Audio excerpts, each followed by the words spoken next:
Welcome back to the Deep Dive.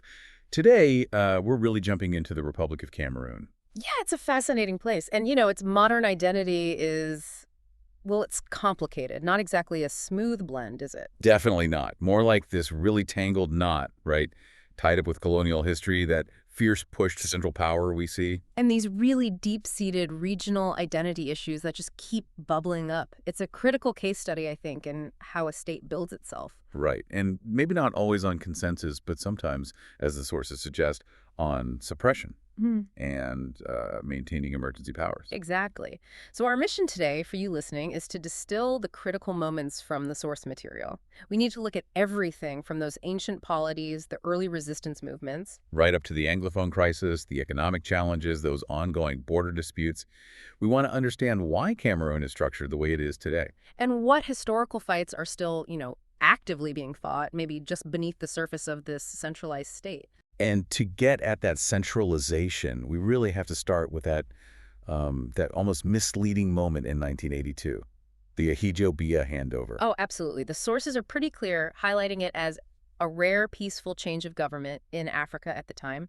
They talk about the tranquil nature of the transfer. Which is precisely what makes what happened next just so jarring. Completely. That moment of calm, Yeah. that tranquility, it just evaporated, descended really quickly into a constitutional crisis, a bloody fight for control, all within about 2 years. And that rupture fundamentally shaped the presidency, didn't it? That intense centralization of power for the next, 4 decades? It absolutely defined it. That stark contrast piece, then boom, profound internal conflict, a violent coup attempt. That's really the signature dynamic of modern Cameroonian power. Okay, so let's peel back the layers. We need to go way back before the colonial lines were drawn on the map.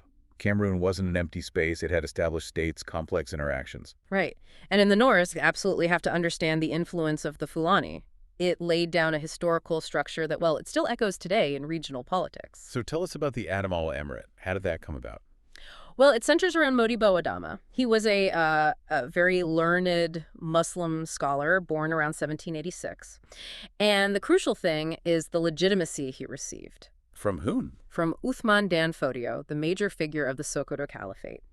In 1806, Dan Fodio basically gave Adama his blessing to launch a jihad, a holy war. So this wasn't just some local power grab. It was part of a much bigger regional movement. Exactly. And the result was the founding of the Adamawa Emirate. Its headquarters were in Yola, which is actually in modern-day Nigeria. But its influence spread far beyond Yola. Oh, definitely. From Yola, Fulani power and influence pushed across what is now northern Cameroon. This involved constant warfare, religious pressure. It led to the subjugation of many local animist groups, the Bata, the Fali, the Moundang. So it wasn't just a temporary conquest. It fundamentally reshaped the society there. It really did. It established the enduring social, economic, and religious framework for the northern regions, creating these deep patterns of hierarchy and interaction that lasted for generations. Okay, and meanwhile, a bit further north, in the mountains, there was another kingdom, the Wandala. Their story seems different, more about defense. That's right. The Wandala Kingdom, sometimes called Mendara, especially by the Bornu state, which it often depended on, they had their capital captured back in the 17th century. So they learned a hard lesson about vulnerability. They did. They realized survival meant moving higher up. So in the 19th century, they strategically shifted their capital to Mora, a much more defensible mountainous location. Why the move then? What was the specific threat? It was a direct response to the power of the Fulani based in Marua. The Wandala's earlier cities, like Dulo, had been attacked, even destroyed, multiple times in the 1800s. So moving to Mora was a survival tactic. It's interesting, that idea of using geography, using the mountains for political autonomy. It seems like an ancient theme in this region. It absolutely is. And it's a theme we'll definitely see pop up again later. That desire for autonomy, for a defensible space. Okay, so we have these established dynamics, these internal pressures and power structures. Then 1884 rolls around and the Germans arrive. Annexation. Yes, but even that event, the very foundation of the colonial state, was kind of shaky. It wasn't some grand plan from Berlin initially. No. What drove it then? It was really driven by the immediate commercial interests of local German trading firms, specifically Vormann and Thonigen. The whole thing was basically put together by a young 25-year-old Vormann agent on the ground in 1884. Just an agent signing treaties. Pretty much. He secured these treaties, and then they needed quick ratification back in Germany from Bismarck. It was very much driven by merchant interests, not imperial strategy at first. And the idea that the local people, the Douala, welcomed the Germans, the sources suggest that's not quite accurate. Not accurate at all. In fact, the German agents only managed to persuade 2 of the 4 main Douala chiefs to actually sign the treaties. Only Yes. And crucially, the sources say that as the signing was happening, the Douala subjects themselves were actively protesting. They were shouting, demanding.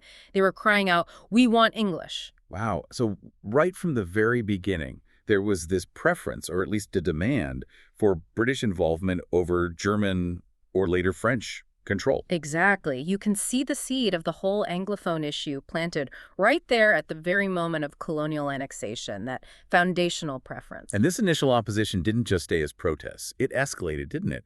Particularly around Mount Cameroon with the Bakweri people. Yes, the Bakweri resistance against the Germans was incredibly fierce. It lasted for several years, from about 1891 to 1894, maybe 95. And they actually had some success militarily. They did. They inflicted a really significant defeat on the German forces at Buea in 1891. It showed just how difficult it was for the colonial power to establish real control beyond the immediate coast. Let's talk about the leader of that resistance, Kuva. The sources portray him as quite determined. Kuva was absolutely relentless in his opposition. He saw the German presence, even something seemingly benign like establishing a health station in Buea, as a clear threat.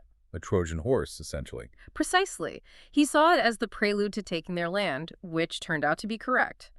But his position was gradually weakened not just by military pressure, but also by clever German political moves. How so?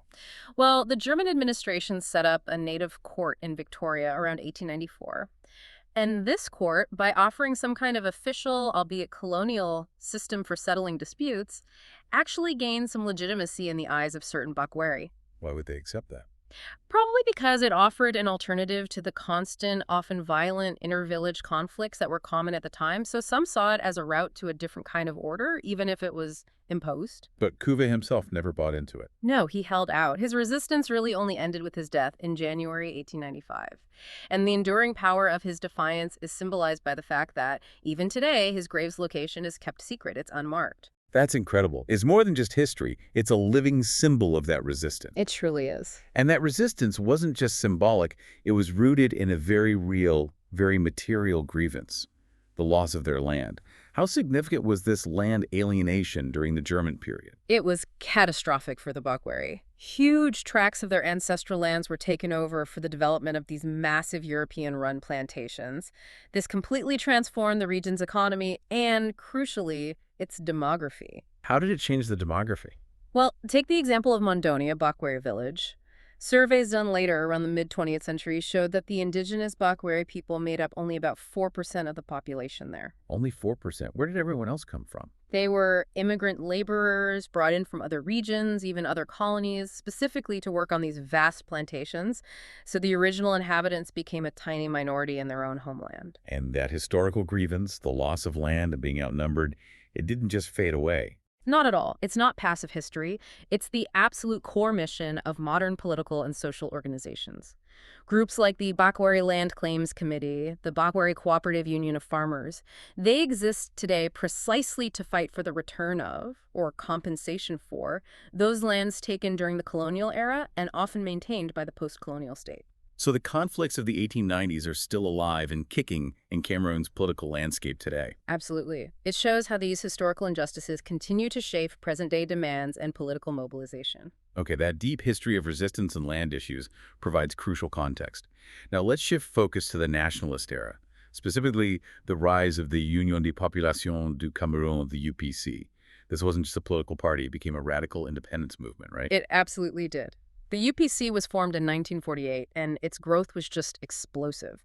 By 1955, estimates suggest they had something like 100,000 members and active sympathizers. That's massive mobilization. What made them so effective so quickly? I think a key part of their success was their ability to connect local problems, local grievances, with a much bigger global narrative. How did they do that? What was the narrative? They really hammered home the fact that Cameroon was a UN trust territory. Their argument was that the French administration was fundamentally betraying the mandate given to it by the United Nations. So they used the UN's own language against the colonizers. Exactly. They framed their demands within the international discourse of decolonization, human rights, and self-determination that was gaining momentum globally after World War II. They strongly opposed any idea of integrating Cameroon into some kind of greater France. It sounds like they were incredibly politically savvy, not just reacting to events. Oh, highly sophisticated. Their party structure was meticulously organized, actually modeled on the French Communist Party, the PCF. They had local committees, secretaries, detailed record keeping. They were particularly good at producing these voluminous petitions they sent to the UN. And the leadership. People like Ruben Lingben, Yobe. Leaders like Noyobe were key. They were often highly educated, multilingual polyglots and had these cosmopolitan identities. Noyobe, for instance, had attended an American Presbyterian mission school. This kind of background, combined with extensive travel, allowed them to connect deeply with diverse local communities, but also operate effectively on the trans-regional and international stage. They understood both worlds. But this success inevitably led to conflict with the colonial powers. The French banned the UPC in 1955, and the British followed suit in their zone in 1957. Right. And that prescription, that banning, was the trigger. It essentially forced the UPC and its affiliates underground and pushed them towards armed struggle, the Maquis, as it became known. And this wasn't just a local fight anymore. It became part of the wider Pan-African movement. Immediately. The exiled UPC leaders, people like Félix Moumié, found critical support and safe havens in newly independent African nations. Ghana, under Kwame Nkrumah, and Guinea, under Sékou Touré, were hugely important. Were they influenced by thinkers like Fanon? Deeply influenced. They were absorbing the revolutionary ideas of the time, including Frantz Fanon's arguments about the necessity, even the purifying nature, of violence in the decolonization struggle. Accra and Conakry became hubs for this radical thinking. And they didn't just operate in exile. They made a bold political move. They did. In 1958, from exile, Félix Moumié declared that the UPC's Exiled Leadership Bureau was, in fact, the legitimate government of Cameroon. A government in exile. Yes, it was more than just symbolic. It was a direct challenge to the legitimacy of the French-backed administration in Yaoundé, an attempt to establish a kind of parallel sovereignty based on popular support and Pan-African backing. How did the French and the soon-to-be independent state react to this armed insurgency? With overwhelming force, the reaction was swift and brutal, leading to a rapid militarization of the territory. Could you give us a sense of the scale? The numbers are stark. The combined security forces, the military, the gendarmes, the police grew dramatically. They were heavily supported, often directly commanded, by the French military. In 1956, there were fewer than 2,800 security personnel. By independence in 1960, that number had surged to over 10,000. Wow, that's a huge increase. It is. And critically, even after official independence in 1960, French troops remained deeply involved in suppressing the UPC rebellion. Significant French military withdrawal didn't even begin until around 1965. So the new state was born in and relied heavily on military force, much of it foreign, to establish itself against a major internal nationalist movement. That's a crucial point. It says a lot about the fragility of the post-colonial state and the methods used to consolidate power. This brings us to a really important concept from the sources. The culture of emergency. The idea that the tactics used against the UPC didn't just disappear after the main conflict. Exactly. This is key to understanding the nature of the Cameroonian state under Ahidjo and arguably beyond. The emergency legislation, the special powers first brought in by the French in 1955 to fight the UPC, they weren't temporary. They kept them. They kept them, and they intensified them. Under President Ahidjo, these emergency powers became a permanent feature of governance. They were used not just for security, but as a tool for state building, for control, for suppressing any dissent. They essentially institutionalized insecurity. How did they do that on the ground, especially in cities? What did institutionalizing insecurity look like? One key tactic was the use of sealing off operations bouclages. These were basically surprise, often midnight, police and military raids on neighborhoods. The aim was to disrupt any potential Maquis organization, create fear, and gather intelligence. Intelligence gathering must have been vital. Absolutely central. The whole system depended on this intense network of surveillance and informant. Now, this is where the figure of the civilian informant, the Indiki, comes in. That sounds like a particularly dark aspect. It was incredibly corrosive. It fostered an atmosphere of pervasive suspicion and fear within communities. These Indikas often wore hoods to hide their identity. A simple nod from one of them at a checkpoint could send someone straight to the notorious BMM prisons, the brigade's mixed mobiles. And what happened in those prisons? Interrogation. Torture was reportedly widespread and systematic in the BMMs, and the whole informant system was dangerously open to abuse. Personal rivalries, business disputes, old grudges, they could all be settled by denouncing someone as a UPC sympathizer. The sources mention a specific tragic story, Romain Kouam, a bar owner. How does his case illustrate this? Kouam's story is chilling. He was apparently one of these informants in the town of Nkongsamba during the bouclages. The sources suggest he used his position to settle personal scores, basically orchestrating purges against people from the Baham community, often based on vendettas rather than actual political activity. So the state's repression created space for local conflicts to play out under a political guise. Precisely. But the system was so toxic, so volatile, that it consumed its own agents too. Kouam himself was eventually arrested, accused of something, tortured, and died in custody. It shows just how dangerous and arbitrary the whole machinery of suspicion had become. No one was safe. And this intense state violence often intersected with traditional political structures and ideas, particularly in the Grassfields region. Let's talk about the concepts of Lapu and the bomb affair. Right, the bomb affair is a perfect example of this clash. First, you need to understand Lapu. In the Grassfields political tradition, Lapu is this core idea of sovereignty, of autonomy. It literally means to submit to no one. The legitimacy and strength of a traditional chief, a foe, was fundamentally tied to upholding Lapu for his community. So interfering with the chieftaincy wasn't just a political act for the French administration, it struck deeper. Much deeper. It was seen as a violation of the politico-spiritual order. In 1957, the French administration deposed the foe of Baham, Pierre Comdem because he was seen as a nationalist sympathizer. They replaced him with his half-brother, Tegia. And how was that perceived locally? As a fundamental attack on Baham's Lapu. It triggered immediate and intense violence arson, murders, looting that lasted for about 3 years. This violence wasn't just in Baham itself, but also flared up in communities where Baham people had emigrated, like in Nkongsamba. Comdem remained popular, though, even after independence. Yes, his popularity endured, which made him a threat to the new Ahijo regime and its local allies, like Samuel Kame, who saw him as undermining their authority. This lingering influence, this embodiment of Lapu, was intolerable to the centralized state. So what happened to him? He was eventually arrested, accused of plotting an assassination. His parliamentary immunity was stripped, and in 1965, he was publicly executed. Publicly executed? Yes. That public execution, along with the later very high-profile public execution of the last major UPC commander, Ernest Wandier, in 1971, was meant to send a brutal message. What message? That the rebellion was definitively crushed, and that the centralized state's authority was absolute, superior to any traditional claims of autonomy or Lapu. It was a demonstration of power.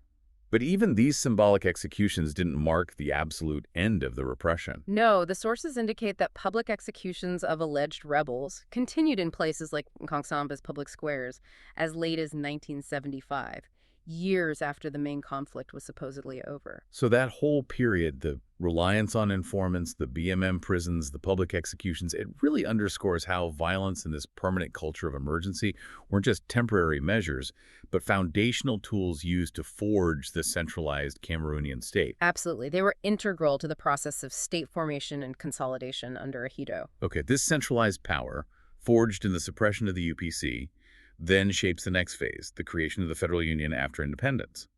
But the process itself seems to have been problematic right from the start, starting with that 1961 UN plebiscite. Yes, the plebiscite immediately sowed seeds of division.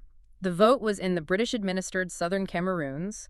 People had to choose: join Nigeria or join the already independent Republic of Cameroon, formerly French Cameroon. And the results weren't uniform across the Anglophone regions. No.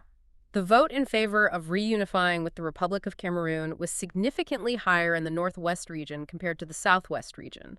This immediately created a sense of different levels of commitment to the Union and fueled rivalries between the political elites of the two Anglophone regions. Then came the Foundban Conference in July 1961, where the constitution for this new federation was supposed to be hammered out. But Anglophones often view Foundban as a moment of betrayal. Why? And frankly, they have strong grounds for that view. The federal constitution that emerged from Fourbon was drastically different, much more centralized than what Anglophone leaders had been led to expect.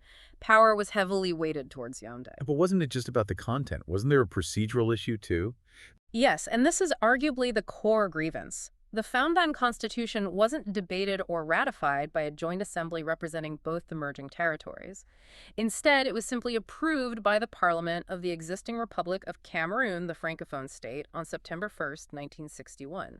So the Anglophone territory essentially joined a union whose fundamental law they hadn't formally approved or helped create on equal terms. Precisely. Later Anglophone movements would rightly point out that the Union lacked a proper, mutually agreed-upon constitutional basis from the outset. It set the stage for immediate bitterness and distrust. And President Hahijo didn't waste any time consolidating power further, did he? How did he dismantle even the limited federal structure that existed? He was politically very astute, using the powers granted by that centralized constitution, along with extensive patronage networks. By 1966, he had effectively maneuvered to create a single national party, the Cameroon National Union, CNU, absorbing or banning all opposition. So a one-party state within 5 years of federation. Yes. And then the final step came in 1972. Ahijo organized a referendum widely seen as manipulated that formally abolished the federation altogether and established a unitary state, the United Republic of Cameroon. All significant power was now concentrated in the presidency in Yaoundé. Even while respected Anglophone figures were warning about marginalization. Yes, even as prominent intellectuals like Bernard Fonlon were publishing essays lamenting the increasingly unequal and marginalized status of the Anglophone West Cameroon within the Federation, the centralization process rolled relentlessly forward. This systematic marginalization, culturally, politically, economically, is what people now refer to as the Anglophone problem. Can you define that a bit more concretely for listeners? Sure. At its heart, the Anglophone problem refers to the deep-seated feeling among the English-speaking minority, roughly 20% of the population, that their distinct cultural identity, legal traditions, common law versus civil code, educational system, and political participation are consistently undervalued and undermined within the predominantly French-speaking state. They feel treated like second-class citizens. And the state often seemed to actively try and assimilate Anglophone institutions. There were definitely moves that were interpreted that way. A really potent example came in 1983. What happened then? The Minister of National Education issued an order that aimed to modify the Anglophone General Certificate of Education, GCE, exam system, basically trying to align it more closely with the French baccalaureate. It sounds like just administrative tinkering, maybe. That's not how it was seen at all by Anglophones. It was immediately perceived as a direct assault on the integrity of their distinct educational system, which they highly value and see as linked to their common law heritage and wider Anglophone world connections. It wasn't just about exams. It was about identity. And how did people react, particularly students? The reaction was fierce and immediate. Anglophone students, especially at the University of Yaoundé, protested strongly.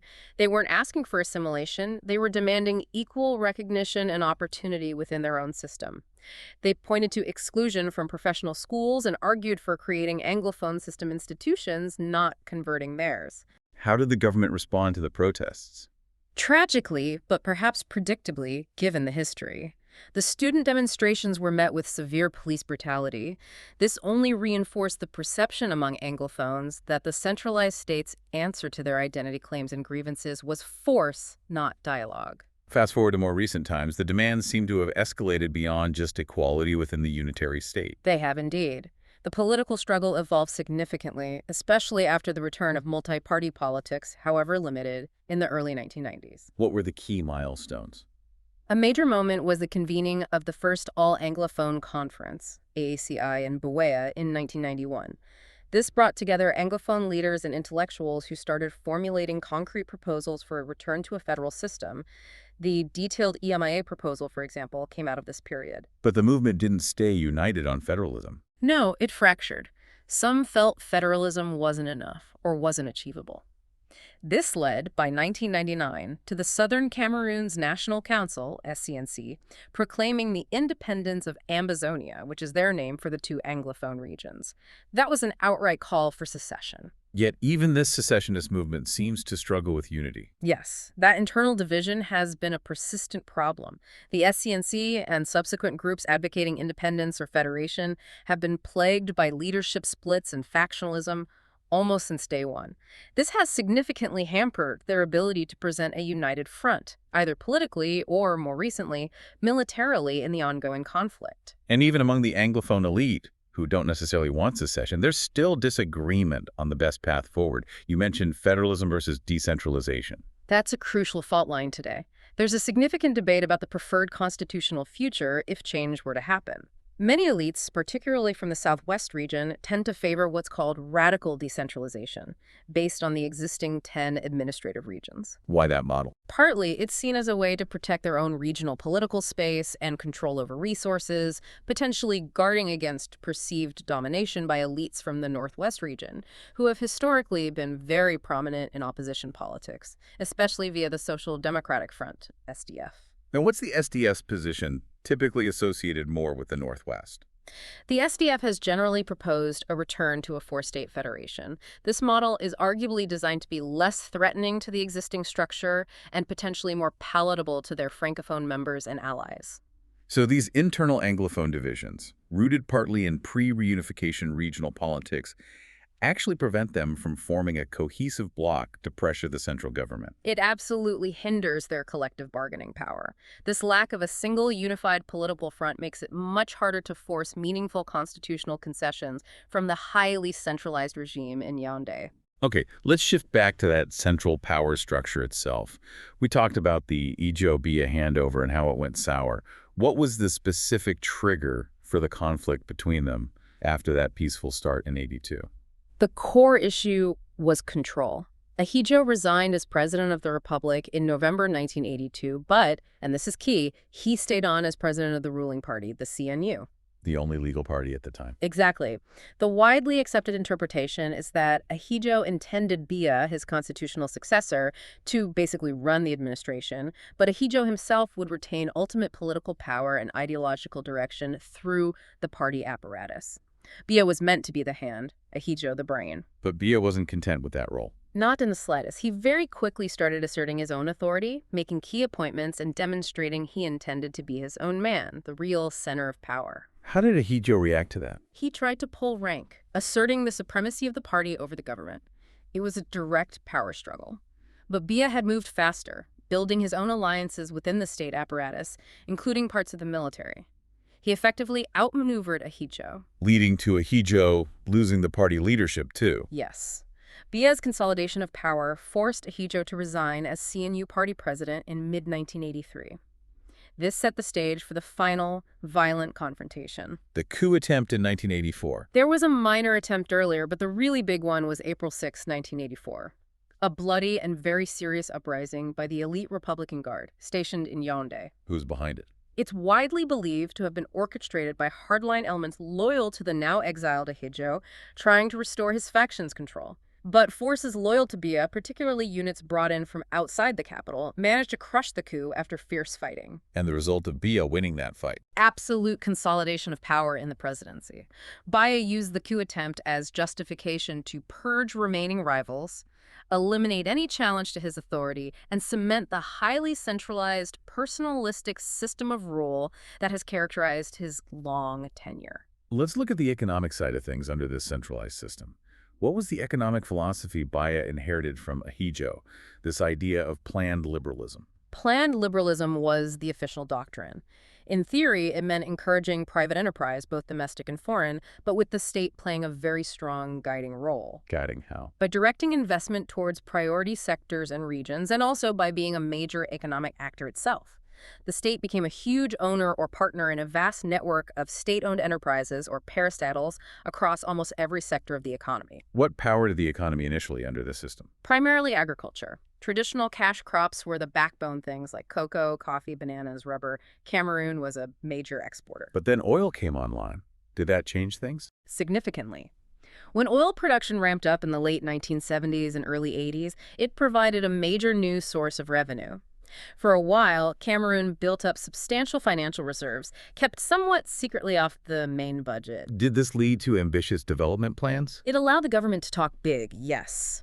You had initiatives like the 1973 Green Revolution, which aimed for food self-sufficiency, and even envisioned Cameroon feeding its Central African neighbors. Did that succeed? No, ironically, despite its agricultural potential, Cameroon is not food self-sufficient today and relies on imports. The oil boom didn't translate into sustainable, broad-based development. And that oil boom didn't last forever. The late 1980s saw a major economic crisis hit.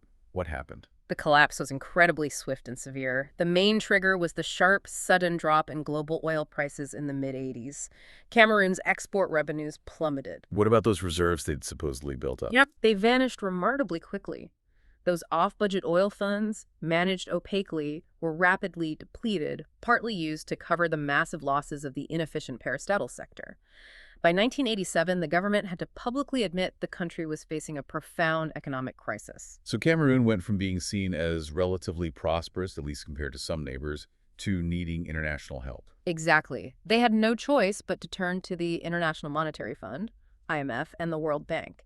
This meant accepting very tough structural adjustment programs, SAPs, in return for loans. What did those SAPs involve? The usual painful medicine, drastic cuts to public spending, health, education, privatization of many state companies, public sector job losses, and eventually, in 1994, a major devaluation of the regional currency, the CFA franc. That must have caused significant social hardship and unrest. Immense hardship. The economic crisis and the austerity measures fueled widespread public discontent, which definitely contributed to the political liberalization pressures and the rise of opposition movements in the early 1990s. Alongside these external economic shocks, the sources point to a massive internal problem: corruption. The rankings cited are really quite damning. They are shocking. Transparency International's Corruption Perceptions Index ranked Cameroon literally last, 85th out of 85 countries surveyed in 1998, and then 99th out of 99 in 1999. Dead last. 2 years running. That suggests something deeply systemic. It points to a fundamental failure of governance, a system where corruption wasn't just present, but pervasive. What enabled this level of corruption, especially concerning the oil money? A key mechanism was the lack of transparency you mentioned. The oil revenues were largely managed outside the normal state budget, often held in offshore accounts, shielded from parliamentary oversight or public scrutiny. And where did that secret money actually go? Critically, a primary use for this opaque oil revenue became propping up the failing parastatal sector. The government was pouring huge subsidies, like 150 billion CFA francs annually, according to one source, into these often corrupt and inefficient state companies just to keep them afloat. So state resources were effectively being funneled through secret channels to subsidize a failing, potentially corrupt public enterprise sector, bleeding the national budget dry. That's a fair summary. It was a recipe for economic stagnation and entrenched corruption. Briefly, before we move to border issues, what about Cameroon's role in regional economic integration? CEMAC. Right. Cameroon is a major player in the Central African Economic and Monetary Community, CEMAC, which succeeded the older UDAC Customs Union in 1999. The goal is closer economic ties, a common market. Has it been effective? The results seem limited, unfortunately. A World Bank evaluation back in 2008 found that the customs union still wasn't really functioning effectively. There's surprisingly little trade between the member countries, and the region as a whole continues to struggle with widespread poverty. So the institutional framework for integration hasn't yet delivered the hoped-for economic benefits. Okay, let's turn finally to external conflicts, specifically that long-running, often tense border dispute with Nigeria over the Bakassi Peninsula. Its origins lie deep in the colonial past, don't they? They absolutely do. The root of the conflict is tangled up in the series of treaties drawn up between Britain and Germany between 1885 and 1913 to demarcate their colonial spheres. And the problem was the maps weren't accurate. Exactly. The colonial mapmakers often worked with flawed geographical information. For instance, they mistakenly believed the Rio del Rey River extended much further inland than it does. This led to ambiguous boundary descriptions and lines drawn on maps that didn't match the reality on the ground, creating contested zones like Bakassi. And the claims to Bakassi pit Nigeria, often backing local ethnic claims against Cameroon's state-based claim. That's the core of it. Nigeria historically supported the claims of the local Efik people who live in the peninsula and surrounding areas. The Efik assert ownership based on treaties they signed directly with Britain back in 1884 before the Anglo-German agreements. They emphasize their deep cultural, linguistic, and historical ties to the land. They see themselves as the traditional owners. Yes. Whereas Cameroon's claim rested primarily on the legal interpretation of those later Anglo-German treaties, particularly a controversial one from 1913, which purported to cede the peninsula to Germany. Why controversial? Nigeria never accepted the validity of that specific 1913 treaty concerning the maritime boundary. The issue flared up again in the 1970s, partly because a UN official referenced that contested 1913 document, bringing it back into the diplomatic fray. This wasn't just a diplomatic spat, though. It got violent. Yes, by the 1970s, there were regular reports of open clashes between Nigerian and Cameroonian forces or gendarmes in the peninsula. Attempts were made at diplomacy, joint committees were formed, but these often happened alongside serious accusations. Accusations of what? Accusations mainly from the Nigerian side and international observers of atrocities and human rights abuses committed by Cameroonian gendarmes against the predominantly Nigerian fishermen living in Bakassi. Things like extortion, arbitrary arrests, violence. And Cameroon didn't just use force. They tried to erase the Nigerian cultural presence, too. There were definitely efforts in that direction. A particularly blatant example cited in the sources is a prefectural order from 1973. It actually mandated the renaming of several Efik towns and villages within the disputed area. Forcibly changing town names. Yes. For example, the Efik town of Abana was to be officially renamed Jaban, and Eitbong was to become Idabato. It was a clear attempt to assert sovereignty, not just militarily, but by trying to erase the Efik cultural and historical footprint, replacing it with state-imposed names. It really shows the depth and bitterness of the conflict. Okay, this has been an incredibly detailed exploration of Cameroon's complex history and structure. If we try to synthesize all this, what's the main takeaway for you, the listener, about how this state functions? I think the core theme is transformation through and continued reliance on centralized force. We've traced how Cameroon moved incredibly quickly from that landscape of colonial resistance and a really fragile, contested federal experiment into this highly centralized state. And the machinery of that state was fundamentally shaped by maintaining a sort of permanent emergency footing. And the legacies of past struggles are still very much present. Absolutely. The revolutionary history of the UPC, even though it was brutally suppressed, still informs political identities and discourse. And the marginalization of Anglophones, which is a direct result of that centralization project that killed the Federation, remains the most critical internal thought line in the country today. It really strikes me how historical grievances, whether it's about land or language or borders, just refuse to stay buried. They keep reemerging. They are active forces. We saw how the Bakweri land claims committees today are directly addressing the land alienation from the German colonial era, how the Efik border claims in Bakassi go back to 19th century treaties, and how that whole independence war and the state repression that followed was deeply intertwined with that ancient grassfields concept of Lepu, that fundamental demand for autonomy, the desire to submit to no one. Which brings us to a really critical final question.